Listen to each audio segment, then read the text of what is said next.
안녕하세요. 김용진 목사입니다. 이 영상은 성경 통독하시는데 도움을 드리기 위해 마련한 영상입니다. 통독을 하면서 익숙하지 않은 배경과 내용들로 인해 어려움을 겪는 성도분들이 조금이나마 도움이 될까 싶어 마련한 것인데요. 조금만 관심을 기울이시면 읽으시는데 유익이 있을 겁니다. 그럼 오늘 읽을 부분에 대한 안내를 해드리겠습니다.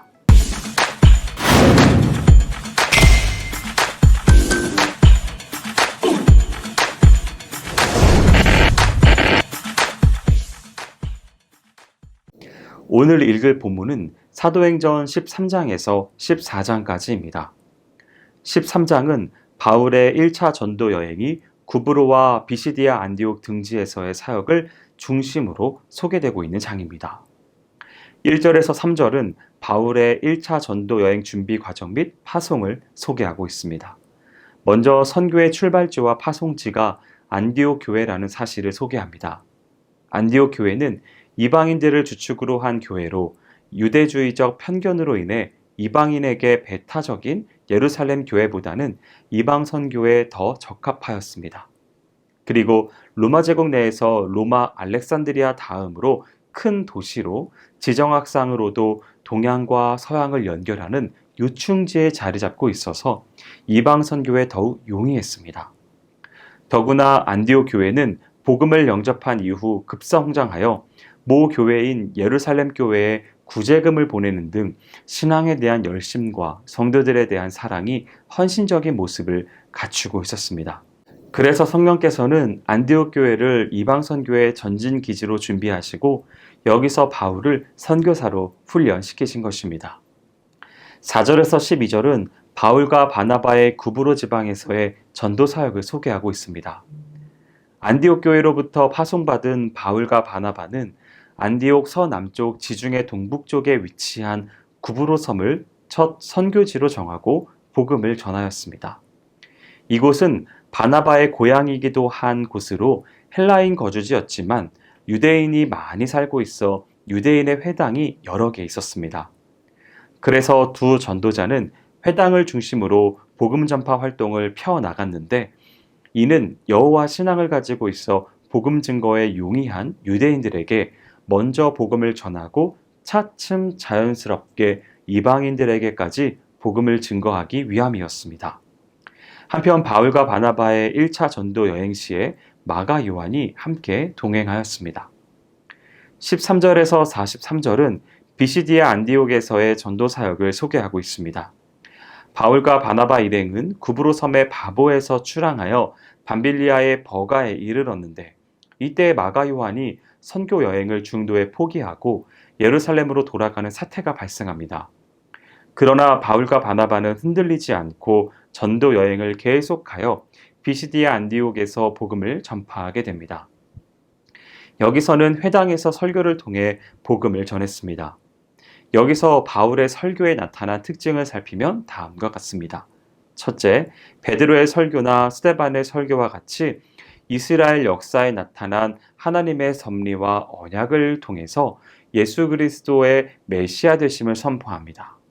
둘째는 믿음으로 의롭게 된다는 이신칭의 사상이 나타납니다. 마지막으로 바울은 구약 역사에 나타난 하나님의 섭리와 예수 그리스도의 대속을 접목시키므로 예수님의 신성과 메시아 되심을 강조했습니다.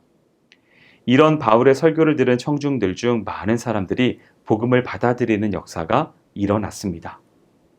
44절에서 52절은 비시디아 안디옥에서 복음을 좇는 사람의 수가 점차 증가하자 자신들의 권위와 지지 기반이 약화될 것을 우려한 유대인들이 바울과 바나바를 핍박하고 축출하는 장면입니다.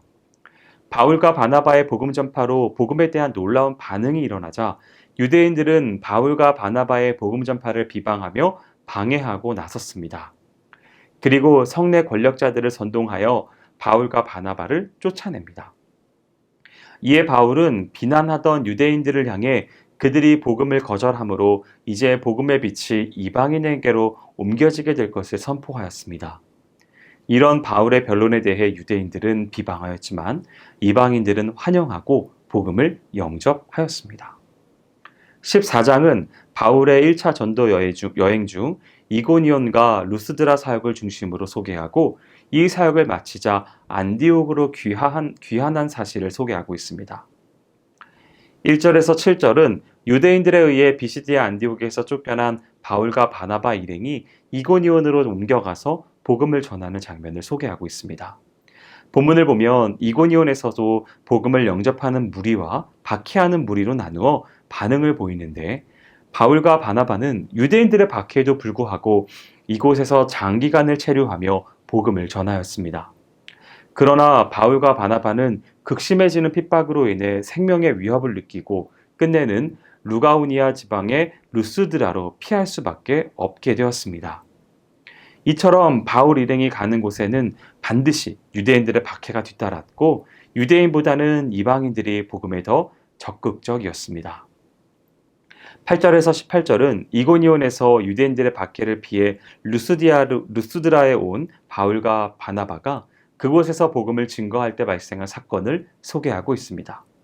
루스드라에서의 복음 전파는 바울이 나면서부터 안진뱅이 된 자를 고치자 루스드라 사람들이 바나바와 바울을 그들이 섬기는 제우스와 헤르메스 신으로 오해하게 되는데 이를 바울과 바나바가 자신들은 신이 아닌 하나님의 피조물임을 설명하면서 자연스럽게 진행되었습니다.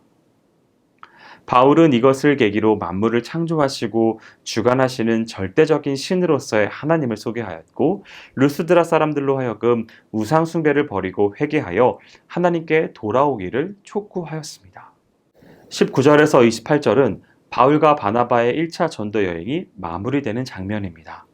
비시디아 안디옥과 이고니온에서의 바울과 바나바의 복음 전파를 못마땅하게 여기던 유대인들은 루스드라에게까지 쫓아와서 무리를 선동하여 바울을 돌로 칩니다. 이는 바울이 죽은 줄 알고 성 밖에 내버릴 정도였습니다. 하지만 바울은 많은 핍박에도 불구하고 다시 성 안으로 들어가는 담대함을 보입니다. 그럼에도 불구하고 이 사건으로 바울과 바나바는 더 이상의 전도 여행을 계속하지 못하고 이튿날 더베로 가서 복음을 전한 후에 원래의 파송지인 수리아에 있는 안디옥 교회로 귀환하게 됩니다.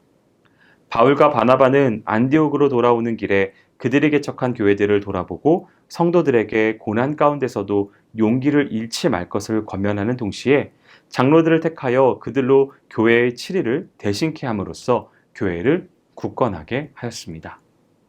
여기까지 사도행전 13장에서 14장까지 성경 통독을 하실 때에 도움이 될 만한 내용을 전해드렸습니다.